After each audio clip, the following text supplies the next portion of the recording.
మన ప్రీతమ ముఖ్యమంత్రి వర్యులు అలాగే రాష్ట్ర బీజేపీ అధ్యక్షులు శ్రీ మాధవ్ గారు పార్టీ నాయకులందరినీ కూడాను గౌరవనీయ శ్రీ చౌహాన్ గారికి పరిచయం చేస్తూ ముందుకు సాగుతుంది. ఎంతమంది నాయకులు ఎంత ప్రేమతో తరలి వచ్చారు. ఎందుకంటే అటల్ బిహారీ గారి వాజ్పేయి గారి యొక్క సుపరిపాలన యాత్రలో కూడా అంతే నిబద్ధతతోటి పాల్గొన్నారు, క్రమశిక్షణతో పాల్గొన్నారు, ఒక్కొక్క సభని విజయవంతం చేసుకుంటూ వచ్చారు. ఇవాళ సుపరిపాలన దినోత్సవంలో భాగస్వామ్యం తీసుకుంటున్నారు. నాయకులందరికీ వినమ్ర వందనాలు, పెద్దలందరికీ వందనాలు. అందరికీ మనపూర్వకంగా కృతజ్ఞతలు తెలియజేసుకుంటూ ముందుకు సాగుతున్నాం. మొదటి నుంచి కూడా ఒక నిబద్ధత, ఒక కమిట్మెంట్ ఉన్నటువంటి కార్యకర్తలంటే చంద్రబాబు గారికి అంత ప్రీతి.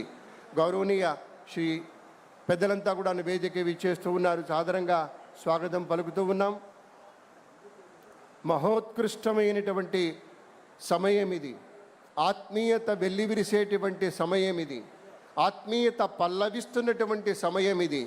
విశేషంగా తరలి వచ్చినటువంటి పెద్దలంతా ముందుకు సాగి విగ్రహావిష్కరణ కార్యక్రమంలో భాగస్వామ్యం తీసుకోబోతున్నారు. మీకు మనవి చేశాను, అక్కడ విగ్రహావిష్కరణ చేస్తారు, పూలమాలలు సమర్పిస్తారు, ఆ తర్వాత ఎగ్జిబిషన్కి వెళ్తారనేటువంటి మాట మీతో పంచుకుంటూ ఒక్కసారి గట్టిగా మనం మన కరతాళ వినిపిద్దామా?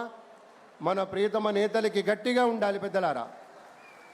Yes yes, hats off to you, hats off to you. మీ అందరికీ కూడాను పేరు పేరున కృతజ్ఞతలు, మనపూర్వకంగా ధన్యవాదాలు తెలియజేసుకుంటూ ఉన్నాం.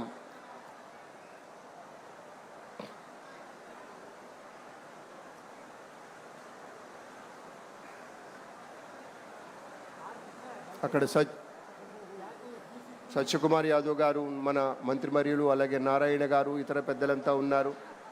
విగ్రహావిష్కరణం జరగబోతోంది. శుభముహూర్తం ఇది. పెద్దలందరి సమక్షంలో మన ప్రియతమ నేత విగ్రహావిష్కరణం జరుగుతోంది. మన దేవుడి విగ్రహావిష్కరణం జరుగుతోంది. అద్భుతంగా మనస్ఫూర్తిగా జరుగుతున్నటువంటి కార్యక్రమంలో మీకు తెలుసు కదా, అమరావతి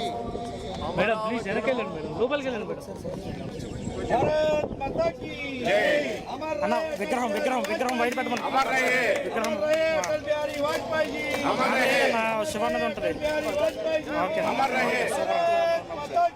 ఎప్పటికీ ఆయన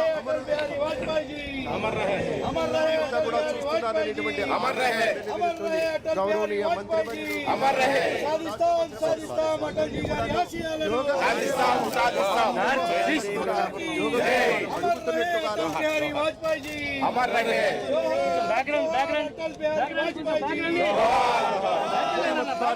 ఆవిష్కరించారు. గౌరవనీయ ముఖ్యమంత్రి వర్యులు శ్రీ నారా చంద్రబాబు నాయుడు గారు, కేంద్ర మంత్రి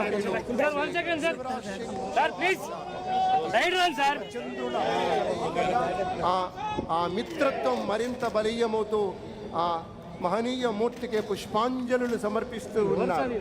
వినమ్ర మనస్సుతోటి పుష్పాంజలులు సమర్పిస్తున్నారు మన అటల్ బిహారీ వాజ్పేయి గారికి.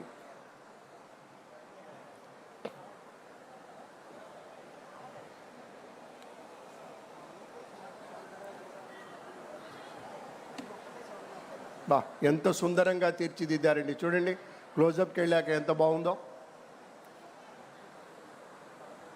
మన మనస్సుల్లో నాయకుడు అంటే ఇలా ఉండాలి అని చెరగని ముద్ర వేసినటువంటి మహనీయ మూర్తి అండి. చాలా అరుదుగా ఉంటారు ఇలాంటి నాయకులు, ఇలాంటి పెద్దలు. అటల్ బిహారీ వాజ్పేయి గారంటే అది పార్టీ ఏదైనా, విపక్షమైనా సరే స్వపక్షీయంగానే మాట్లాడతారు. ఆయనతోటి సంభాషించేటప్పుడు మాత్రం మనం అంటూ ఉంటామే మామూలుగా ఒళ్ళు దగ్గర పెట్టుకొని. ఎందుకంటే ఆయన ఏ వాదానికి కట్టుబడి ఉండరు. దేశవాదం, ప్రజావాదం, ప్రజల సంక్షేమం, దేశ సౌభాగ్యం, ఈ రెండు మాటలకే ప్రాధాన్యత. కాబట్టే అంత నిక్కచ్చిగా, అంక నిఖార్చగా నిలిచినటువంటి మహానాయకుడు, మహాయోగి, మహాతపస్వి, మహాఋషి గౌరవనీయ అటల్ బిహారీ వాజ్పేయి గారిని మనవి చేసుకుంటూ, దేశం కంటే పార్టీ పెద్దది. ఆయన అన్నటువంటి మాటే, దేశం కంటే ఒక్కొక్కసారి పెద్దదిగా ఉంటుంది. ఇది పార్టీ కంటే